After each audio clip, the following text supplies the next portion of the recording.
It's on here now. The goalkeeper's beaten, and South Africa have done Shaker Sport 2010. ሰላም ጤና ይስጥልን እንደምናላችሁ የተከበራችሁና የተወደዳችሁ የሸገር ስፖርት ዊዝ አበበ ግደይ የዩቲዩብ ቻናል ቤተሰቦቻችን በያላችሁበት እጅግ አስደሳች ጊዜን እያሳለፋችሁ እንደሆነ ተስፋ እናደርጋለን። መልካሙን ሁሉም ለናንተ እንመኛለን። ታዲያ ይህንን ሸገር ስፖርት ዊዝ አበበ ግደይ የሚለውን የዩቲዩብ ቻናላችንን ሰብስክራይብ አድርጉት፣ የደውል ምልክቱን ተጫኑትና አዳዲስ ፕሮግራሞችን ስንለቅ መልእክት ይድረሳችሁ።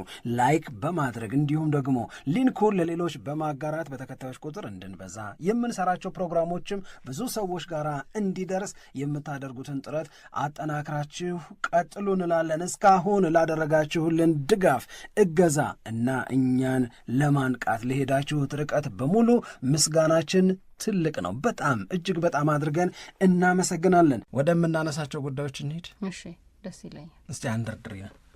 እሺ፣ የአትሌቲክስንም ጉዳይ በተመለከተ ዛሬ በፕሮግራማችን ላይ የምናነሳቸው ነጥቦች እንዳሉ ቀደም ብሎ ለአድማጮቻችን አስተዋውቀናል። ስለዚህ የሚጠበቅ ውድድር ይካሄዳል። ኢትዮጵያውያን አትሌቶች የሚካፈሉበት በአሜሪካ የሚደረግ ውድድር ነው። ከዚህ ውድድር ጋር በተያያዘ የተወሰኑ ነጥቦችን ብናነሳ እንደ ወቅታዊ መረጃም ስለሆነ እሱንም ለአድማጮቻችን ብንነግራቸው በጣም ጥሩ ነው የሚል ሀሳብ አለን። ስለዚህ ከአትሌቲክስ ጉዳይ ብንጀምር አሪፍ ይመስለኛል። መልካም። እንግዲህ በወጣቶች የሚደረግ የአትሌቲክስ ውድድር አለ። በዚህ ውድድር ላይ አዘጋጅ የሆነችው ዩናይትድ ስቴትስ ኦፍ አሜሪካ ናት። አሜሪካ እንግዲህ የተለያዩ ውድድሮችን እያዘጋጀች ነው። የዓለም ዋንጫ እና ስኬቱም አለ፣ ግርግሩም አለ። ከዚህ በፊትም ደግሞ እንደዚሁ ኢትዮጵያን አትሌቶች የሚሳተፉበት ውድድር ላይ ተወዳዳሪዎችን ቪዛ በመከልከል ጭምር የሚነሳ ቅሬታ እንደነበረ ሁላችንም የምናስታውሰው ነው።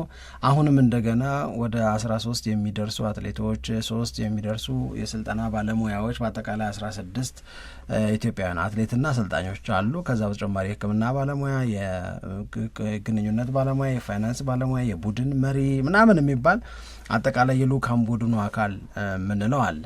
ከዚህ አንጻር እንግዲህ ኢትዮጵያ በምትሳተፍበት በዚህ የአሜሪካ ውድድር ላይ ከፊታችን ረቡዕ ጀምሮ ውድድሮች ይደረጋሉ ተብሎ ነው የሚጠበቀው።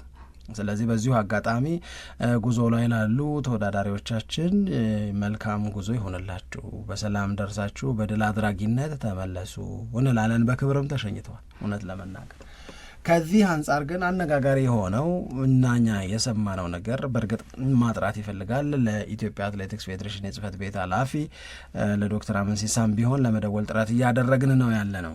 የአሜሪካ ኤምባሲ ከዚህ በፊቱ ይልቅ አሁን ለተወዳዳሪ አትሌቶች ቪዛ አልከለከለም። አንድ ቆንጆ ነገር ነው። ይሄ ለውጥ እንዴት መጣ ብሎ መጠየቅም የሚያስፈልግ ይመስለኛል። ቆንጆ ነገር ስለሆነ ከዚህ በፊት አትሌቶች ቪዛ ተከልክለው ያንን ለማስተካከል በውጭ ጉዳይ ሚኒስቴር በኩል ጥረት ተደርጎ ያም ጥረት ፍሬ አላፈራ ብሎ እንግዲህ ቪዛ ያላቸውን ለመሸኘትም ብዙ ውጣ ውረዶች ነበሩ። በጣም አነጋጋሪም ሆኖ ነበረ። አሁን ግን በዚህ ውድድር ላይ የሚሳተፉ አትሌቶች የቪዛ ፈቃድ ተሰጥቷቸዋል ወይም የይለፍ ፈቃድ ተሰጥቷቸዋል ወደ አሜሪካ ገብተው እንዲወዳደሩ በአሜሪካ ኤምባሲ በኩል። ከዛ በተጨማሪ አሰልጣኞቹም የአይነት ነገር አላጋጠማቸው፣ ችግር አላጋጠማቸውም። ነገር ግን በዚሁ ቡድን ውስጥ መካተት የነበረባቸው አሁን ሁለት ነገሮችን ነው የምናነሳው ሳምሪ። የመጀመሪያው ነገር በበጎ የሚነሳ ነው። የከዚህ በፊቱን ውጣ ውረድ ለማቅለል የተሰራ አንድ በጎ ስራ አለ ማለት ነው። ወይም የአሜሪካ ኤምባሲ ያስተካከለው ነገር እንዲስተካከል የተደረገበት በጎ ነገር አለ ማለት ነው። እንደ በፊቱ በመረጥናቸው ባዘጋጀናቸው ተወዳዳሪዎች እንዳንወዳደር አልተደረግንም። አሁን የሚመጣው ውጤት መርጠን ባዘጋጀናቸው እና እባካችሁ ቪዛ ፍቀዱ ባልናቸው ተወዳዳሪዎች የአሜሪካ ኤምባሲ ፈቃድ ስለሰጠ ሄደዋል። እነዛ ተወዳዳሪዎች አለቀ በቃ። ከተወዳዳሪዎቹ ቪዛ ማግኘት ጋር በተያያዘ የሚነሳው በጎ ነገር እንዳለ ሆኖ ደግሞ ሌሎች የልኡካን ቡድኑ አባላት አለ። ቲም ሲባል መቼም ለአሜሪካ ኤምባሲም ለውድድሩ አዘጋጅ ኮሚቴም ይሄ ሎክ ይሉታል እነሱ ሎካል ኦርጋናይዚንግ ኮሚቴ፣ ለእነሱም ለአወዳዳሪው አካል ለወርልድ አትሌቲክስ ምናምን የሚሰወር ነገር አይደል። አትሌቶችና አሰልጣኞች ብቻቸውን ሄደው እንደማይወዳደሩ ማለት ነው።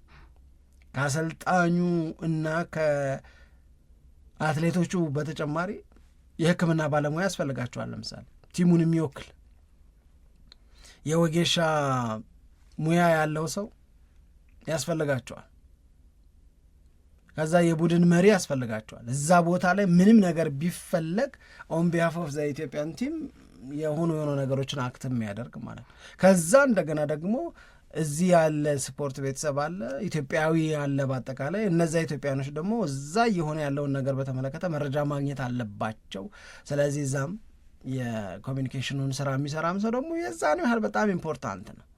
ስለዚህ አሁን 13ቱ አትሌቶች እና 3ቱ አሰልጣኞች ቪዛ አገኙ። አሁን ላልኳቸው ባለሙያዎች በሙሉ ግን ቪዛ አልተፈቀደም። ስለዚህ ያለ ሐኪም ነው የሚሄዱት አሉ፣ ያለ ወጌሻ ነው የሚሄዱት አሉ።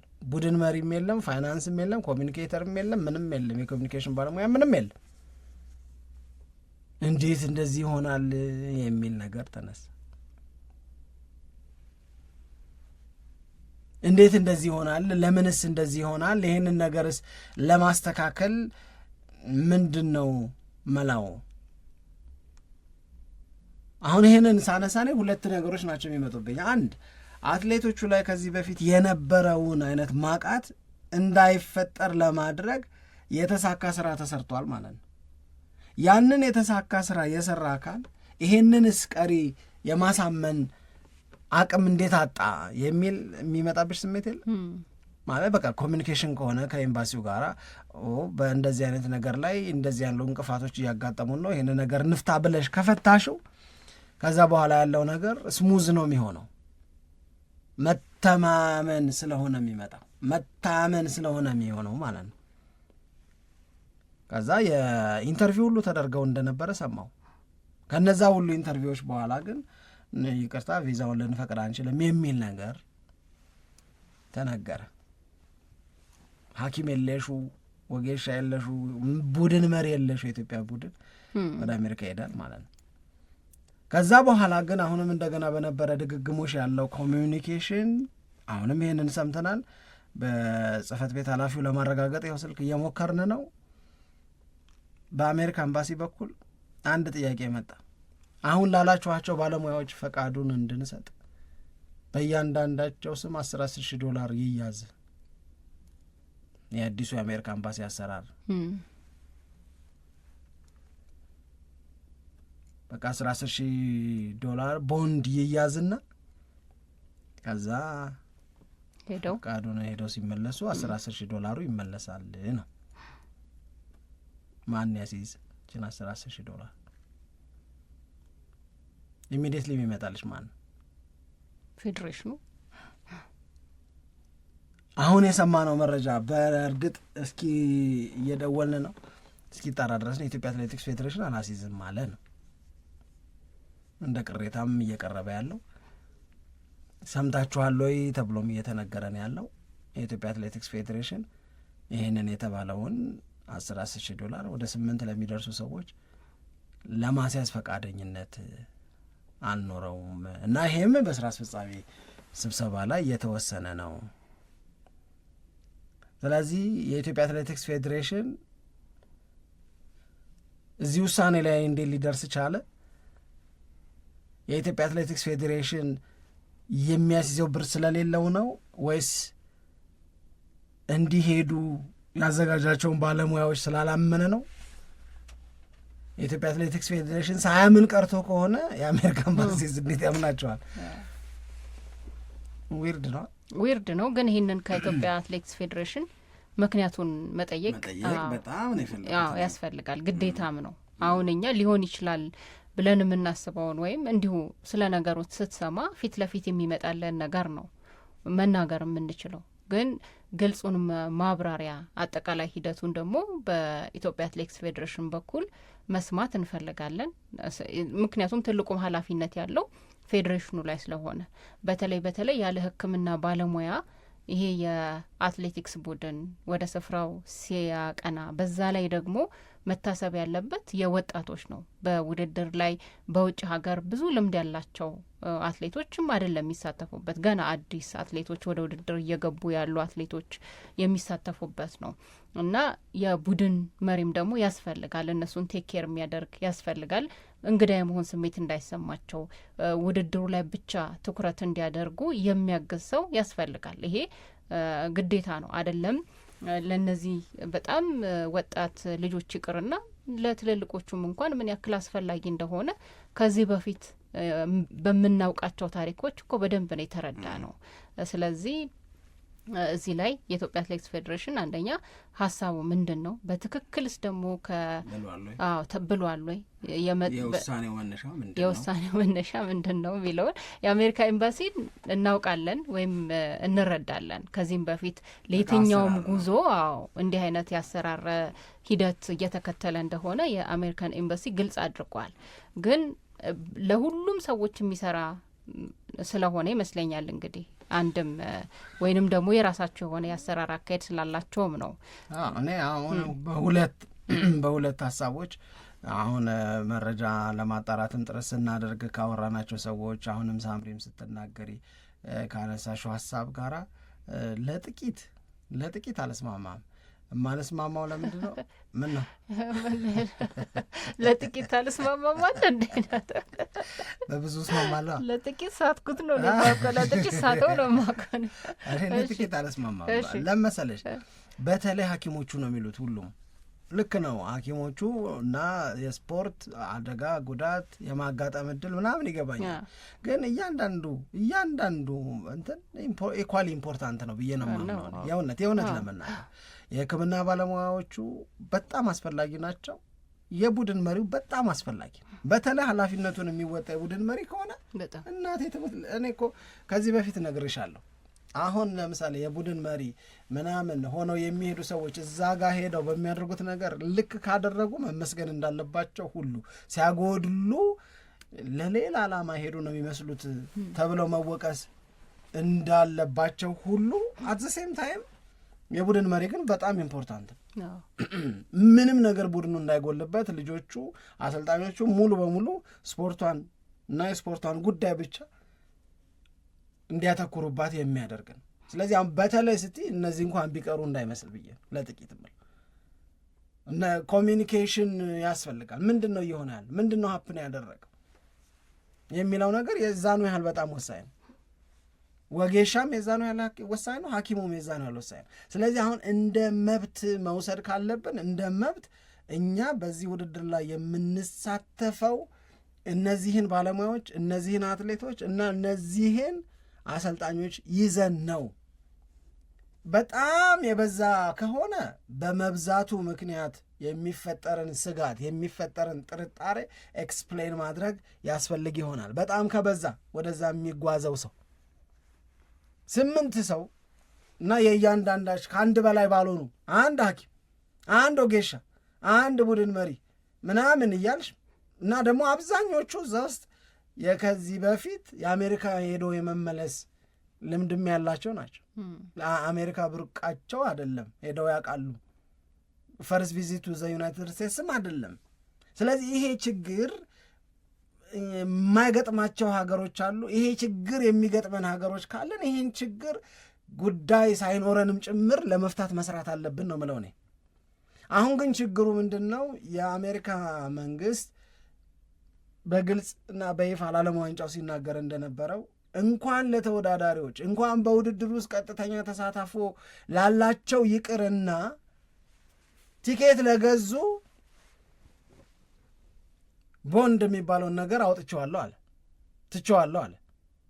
ቲኬት ካላቸው ስቴዲየም የሚገቡበት ቲኬት ሆልደር ለሆኑ ሰዎች ይህንን ያህል $1 ቦንድ አስይዙና ነው ቪዛ መፈቅድላችሁ የሚል ነገር አይኖረኝም አለ።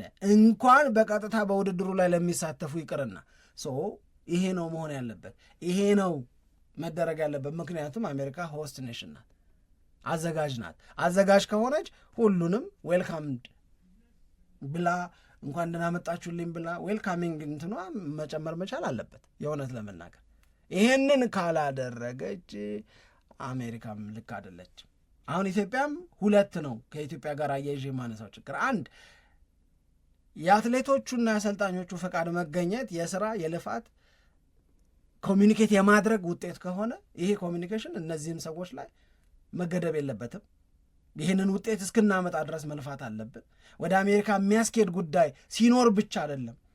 ዋንስ ኤንድ ፎር ኦል ከዚህ በፊት አስታውሺ ከሆነ ይህንኑ ችግር ፌስ ያደረጉ አትሌቶቹ ቪዛ ሲከለከሉ ምንድን ነው ስንል የነበረው ነገር እኮ ለምንድን ነው እንደዚህ ያለ ችግር ሲገጥም ምንድን ነው የሚደረገው ምናምን ሲባል ከዚህ አሁን ከተለያዩ አምባሳደሮች ጋር ዲፕሎማቶች ጋር የሚመለከታቸው ኤምባሲዎች ጋር እንደዚሁ የጋራ ምክክር መድረክ አድርገን መተማመኑ እንዲፈጠር በደብዳቤ ሳይሆን በዚህ እንዲደረግ በዚህ ሳይሆን በዚህ እንዲሆን ምናምን እየተባለ አልነበረም?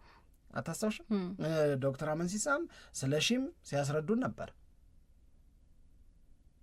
ያንን ኮሚዩኒኬሽን ፈጥሮ ከዚህ በኋላ እንዲህ ያለ ነገር ጉዳይ የማይሆንበት ነገር መምጣት መቻል አለበት። ስለዚህ የአትሌቶቹ የኛ የጥረት ውጤት ነው ከተባለ የሌሎቹስ የልኡካን ቡድኖቹስ ለምን አልሄዱ የሚል ይህንንስ መፍታት ያላስቻለ ጥረት ለምን ኖረን የሚል አንድ ጥያቄ አለን። ሁለት እንደተባለው ደግሞ ራሱ መርጦ በዚህ ኃላፊነት አንተ፣ በዚህ ኃላፊነት አንቺ፣ በዚህ ለምሳሌ ነው የሰማሁት በላይነሽ ወልጅራ ናት። በላይነሽ ወልጅራ ትልቅ አትሌት ናት። እሷ ናት እንደ ስራ አስፈጻሚ ኮሚቴም ናት። የቡድን መሪ ኃላፊነትም አለባት በምክትልነት ነው የሰማሁት።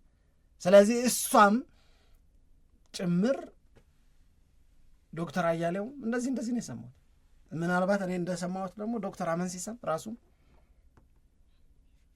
እና እነዚህን ሰዎች መርጠሽ አንተ እንደዚህ ነህ፣ አንተ እንደዚህ ነህ፣ አንተ እንደዚህ ነህ፣ አንቺ እንደዚህ ነሽ ብለሽ ሰይመሽ የአሜሪካ ኤምባሲ እንደዚህ ብሎ ዶላር አስቀምጡ ሲል ካልሽ አይ ዶንት ትረስት አይደር ነው እያልሻለሽ አይደለም የሚሆነው።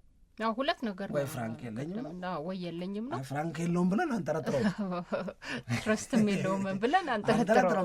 ሁለት የሚነግረን ነው። ልክ ነው። እሺ፣ ስለዚህ በስልክ መስመራችን ላይ ልናገኛቸው ነበር፣ ግን ትንሽ ጊዜ ስጡን ብለው ትንሽ ቆዩ ነው ይድኔ ትንሽ ቆዩ ነው።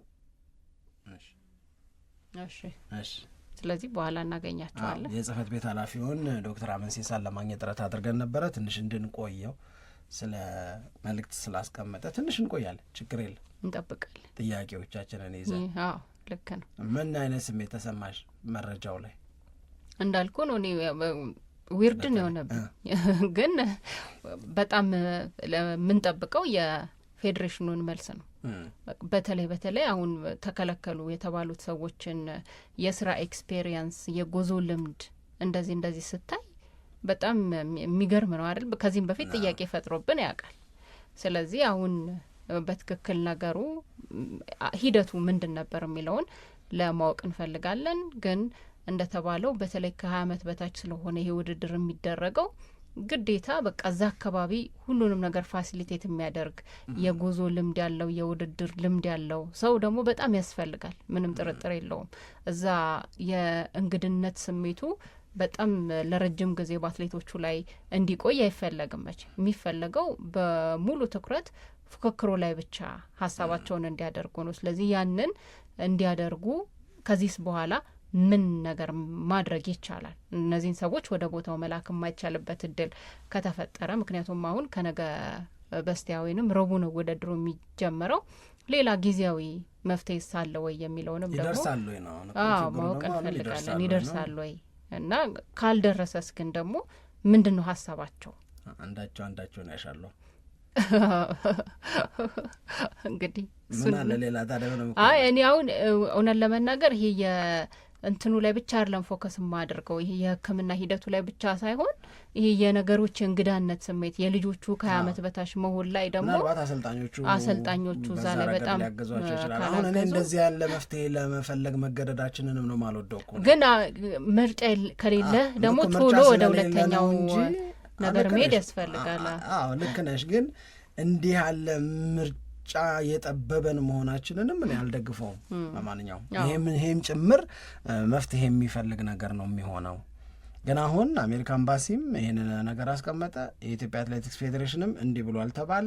ስለዚህ ከሁለቱም ጋር በተያዘ ማብራሪያ ማግኘት የሚያስፈልግ ይመስለኛል ለማለት ነው። ስለዚህ ዶክተር አሜሳ ዝግጁ እስኪሆን ድረስ ሌሎች ሀሳቦችን እያነሳን እንቆያ። እሺ ወደ ሌሎች ጉዳዮች ደግሞ እንሄዳለን። በጣም ብዙ ዜናዎች ተሰምተዋል፣ በተለይ ከዚህ ከዝውውሩ ጋር በተያያዘ። ግን ከዝውውሩ በፊት ሳምሪዬ እንደው ካላስቸገርኩሽ ቅድም ፕሪሲዝን ምናምን ስላለሽ እና እነዚህ የፕሪሲዝን ጨዋታዎች እንደ ቁም ነገር ይቆጠሩ ታዩ መሰለኝ፣ ትኩረት ተሰጣቸው መሰለኝ የሚል ነገር ስላነሳሽ ከማን ዩናይትድ ጋር በተያያዘ የሚሰሙ ስሜቶችን እንዴት አገኘሃቸው፣ እንዴት አገኘሻቸው ብንባባል ደስ ይለኝ ነበረ። አዎ ደስ ይለኛል። እውነት ለመናገር እንዳልከው በፕሪሲዝን ጨዋታ ማንቸስተር ዩናይትድ እስካሁን ድረስ 3 ጨዋታዎችን አድርጓል። የመጀመሪያውን ጨዋታ ነው የተሸነፈው። ከዛ በኋላ የነበሩት 2 ጠንከር ይላሉ የተባሉት ያው የወዳጅነት ጨዋታ ላይ ጠንከር የሚለው ቃል ምን ያህል ይገልጻል የሚለውን ባላቅም ግን የተሻለ ፍክክር ይደረግባቸዋል የተባሉት ከአትሌቲኮ ማድሪድ ጋራና እንደዚሁም ደግሞ ከሮዝበርግ ጋር የተደረጉትን ጨዋታዎች ዩናይትድ አሸንፏል። በተለይ ደግሞ ከአትሌቲኮ ማድሪድ ጋር የነበረው የቅዳሜው ጨዋታ የበለጠ ትኩረት የወሰደ ይመስለኛል። ፉክክሩም ትንሽ ደመቅ ያለ ነው እና ያንንም ጨዋታ አሸንፈው ለመውጣት የዩናይትድ ተጫዋቾች ፍላጎታቸው ከፍ ያለ እንደነበር አይተናል። አዳዲስ ተጫዋቾች በቀጥታ የተሳተፉበት ነው። ከዛ በኋላ ደግሞ ዩሮ ነጄጄ ማለት ማጓየር አሁን የመሪነቱን ድርሻ የወሰደበትና ዩሮ እና ሌሎች ደግሞ ከዚህ በፊት እንግዲህ በታዳጊነት የምናውቃቸው ተጫዋቾችም የተሳተፉበት ነው። እኔ እንዲሁም ከጨዋታው በኋላ ዮሮ የሰጠው አስተያየት የበለጠ ትኩረት ወስዶ አይቼዋለሁ።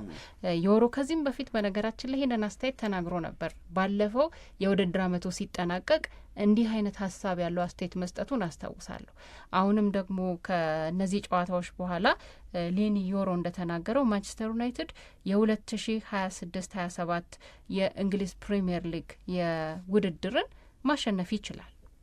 ፕሪሚየር ሊጉን በቃ ማሸነፍ ይችላል። ለዛ ነው የምንዘጋጀው ብሎ በጣም በእርግጠኝነት አስተያየቱን የሰጠበት ነው። የማንቸስተር ዩናይትድ የውድድር ዓመት ባለፈው ሲጠናቀቅ በጣም በትልቅ ተስፋ ነበር የተጠናቀቀው። ማይክል ካሪክ ካደረጋቸው 17 የፕሪሚየር ሊግ ጨዋታዎች 12 ያሸነፈበት ነበረ። እንደገና ደግሞ በ3 አቻ ነው፣ 2 ደግሞ የተሸነፈበት ነው። አሁን በተለይ ማንቸስተር ዩናይትድ ከዛ በፊት ማይክል ካሪክ ከመቀጠሩ በፊት የነበረውን እውነት የምናስታውስ ከሆነ ዩናይትድ በጣም በሚገርም ሁኔታ ነው የውድድር ዓመቱን ያጠናቀቀው። በደረጃ ሰንጠረዡ ብትል፣ ሜዳ ላይ በሚታየው ፐርፎርመንስ ብትል፣ በተጫዋቾች ፍላጎት ብትል፣ በአሰልጣኙ አምቢሽን ብትል፣ በሁሉም ነገር በጣም በጣም አሪፍ ነው የነበረው ማንቸስተር ዩናይትድ እና አሁን የማይክል ካሪክ በቃ ሙሉ የውድድር ዓመት ከዝግጅት ጀምሮ የሚደረግበት ስለሆነ ዩናይትድ ለብዙ ነገር ነው የሚጠበቀው። ለዛ ነው አሁን ከተጫዋቾች ማስፈረም ጋራም በተያያዘ ዩናይትድ ተጨማሪ ተጫዋቾችን ማምጣት አለበት የሚለው አስተያየት ብዙዎችን የሚገዛው ያ እንደሚሆንም ደግሞ ይጠበቃል። ስለዚህ እነዚህ የተደረጉት የፕሪሲዝን ጨዋታዎች ማንቸስተር ዩናይትድ የፕሪሚየር ሊጉን ጨዋታ ሀብሎ ከሚጀምርበት ከመጀመሪያው ከሄል ሲቲ ጋር ከሚደረገው ጨዋታ ጀምሮ በጣም በተለየ ትኩረት ፉክክሮቹን እንድንከታተል የሚያስገድድ ይመስለኛል። እኔም ሳየው አሁንም ፕሪሲዝን ላይ ያለው የተጫዋቾች ፍላጎት በጣም ከፍ ብሎ አይቼዋለሁ። በተደረጉት ጨዋታዎች ገና የሚቀላቀሉ ተጫዋቾች አሉ። ዓለም ዋንጫ ላይ የነበሩ ረፍታቸውን ያልጨረሱ እንደገና አዳዲስ የሚፈርሙ ተጫዋቾችም አሉ። ስለዚህ የውድድር ዓመቱ ጅማሮና ዩናይትድን የምንጠብቅበት መንገድ የተለየ ጉጉት ያለው ይመስለኛል ካየኋቸው ነገሮች። አንደኛ በጣም በጎ ስሜት ነው የሚታየኝ እኔ ማንቸስተር ዩናይትድ ላይ። ይሄ የሚታየው በጎ ስሜት በአሰልጣኙ በተጫዋቾቹ ብቻ የሚገለጥ አይደለም። የማንቸስተር ዩናይትድን ጨዋታ ለተመለከቱ የዩናይትድ ደጋፊዎችም አዲሱን የውድድር ዓመት እንዲጀምር የሚጓጉበት ምክንያትም እየሆነ ነው። የማንቸስተር ዩናይትድ አዲሱ የውድድር ዓመት ተጀምሮ የመታየት ጉጉት በሁላችንም ዘንድ ያለ ነው። ምክንያቱም 2025-26ን እንዴት እንደጨረስ እናስታውሳለን።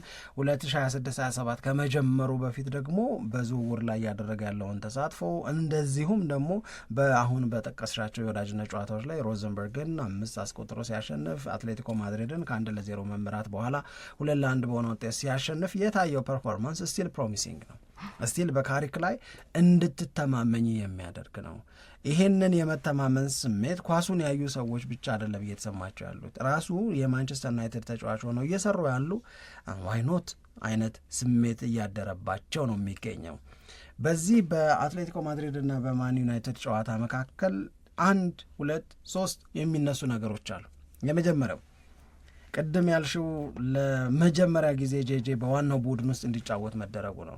ይሄንን ልጅ በጣም በጣም ብዙ እየተወራለት የሚገኝ ማንቸስተር ዩናይትድ ግን በእድሜው በጣም ትንሽ የሆነ እንደው ቶሎ ደርሶ ባየ ነው የሚባል ልክ ለምሳሌ የአርሰናል ተጫዋች አለ አይደለም፣ ገና አሁን አያምርሽም? የአርሰናሉ ልጅ ዶማን ማክስ ዶማን በጣም አያምርም? በጣም አሁንማ የሆነ እንደ ትልቅ እየቆጠር ነው። በቀደምም እኮ በቃ እንደ አሁን ያ አይነት ነገር ሳካም ላይ ነበረ።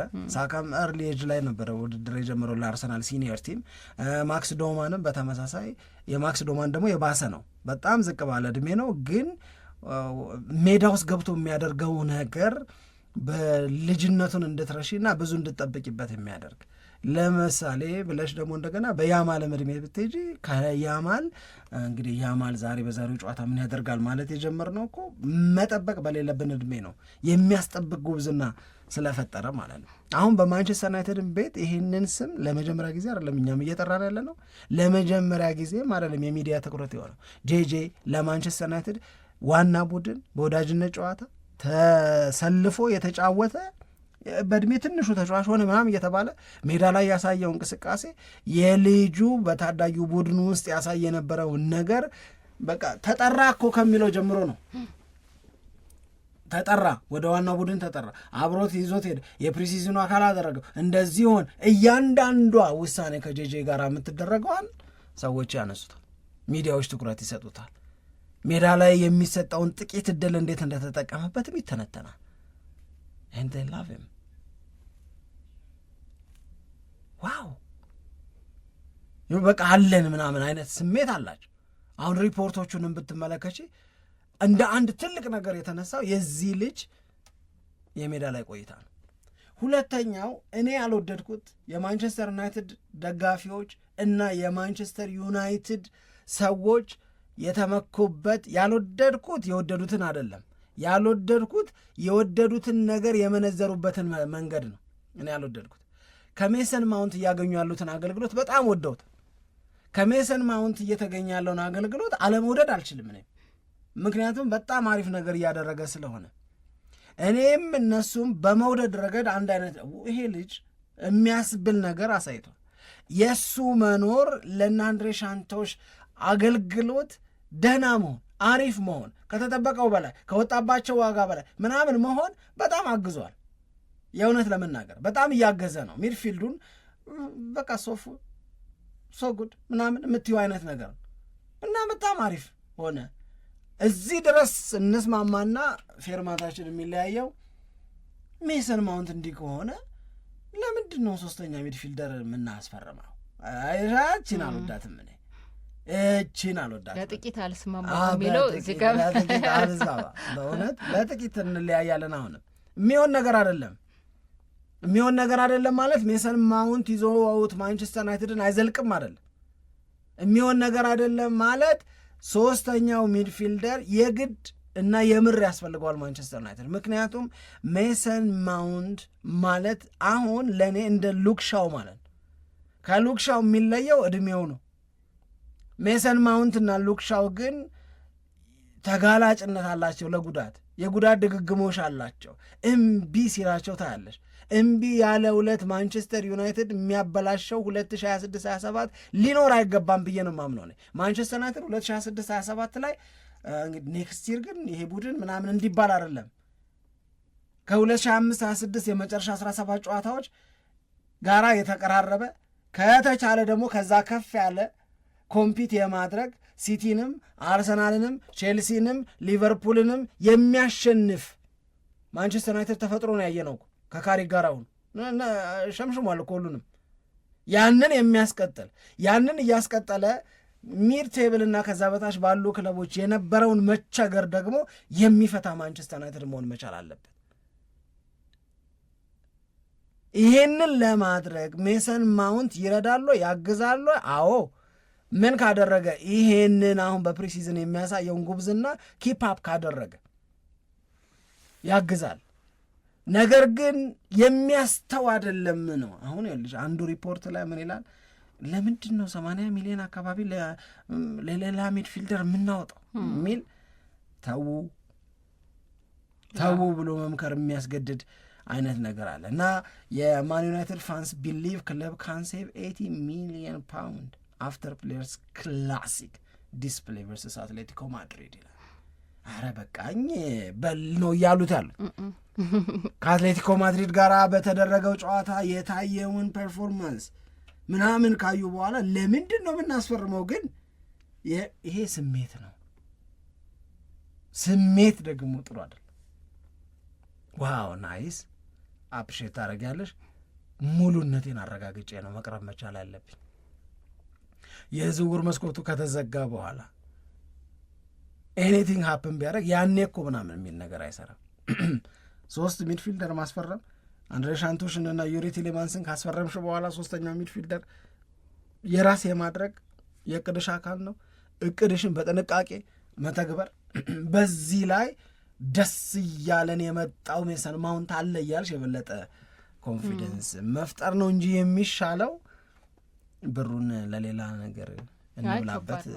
አይ በጣም ከባድ ደግሞ የፕሪሲዝን ውጤቶች አንዳንድ ጊዜ ወይም ብዙ ጊዜ በጣም ሸዋጅ ናቸው አይደል? ይሸውዳሉ።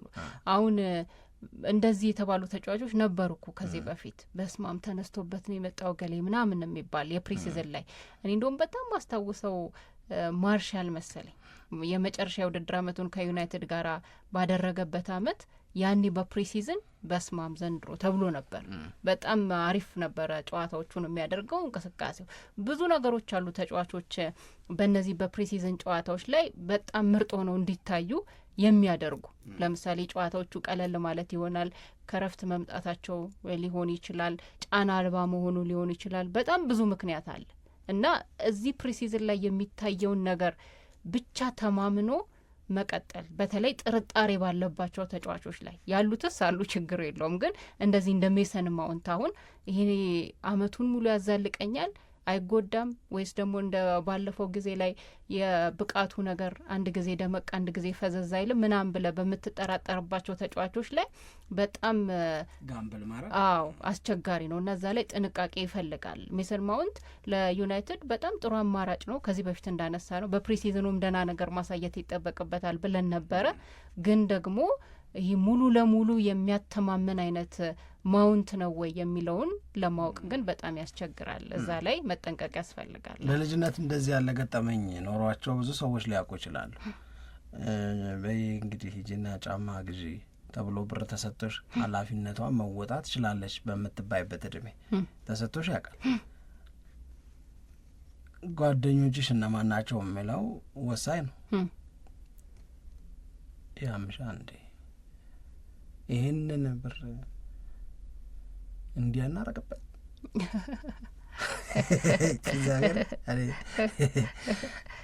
ከብርና እንብላበት እንዴ ታዲያ ምንድን ነው ጫማውስ ምናምን ብባልስ ጠፋ ትላለህ እኮ አይሉሽ። ስማ ጥሬ የሆነ እኔ ትንሽ ጠበብ አድርጎኝ ያስቀመጥኩ ጥሬ የሆነ ጫማ አለ፣ እሱን ትወስዳለህ። ይህንን ሄደን ምን ይሉሻል? የሚገርም ሀሳብ ይላል አንደኛው።